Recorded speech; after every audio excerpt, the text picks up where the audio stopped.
We'll guide you through how to fix earphones or headphones working for music but not for calls. If you find this useful, then please consider subscribing and liking the video.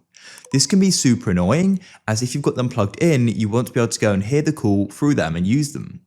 So if you can't, let's get in some fixes, so let's get started. What you need to do is go and open up the settings app like so. Now you need to go and scroll down and go and find the option for apps just here. And then in apps, you need to go and find phone. What you can do is use the search at the top or scroll. Scroll down to phone, and here it is. It's alphabetical, so just keep scrolling. Go and tap on it. Now you want to go and find the option for storage and go and tap on it. And what you want to do is tap clear cache, and we can also clear data as well and go and delete that there. Make sure you're sure and go and do it. After you've done that, you can come back to the main apps page and go to the top right and tap the three dots, and you want to tap on Reset App Preferences.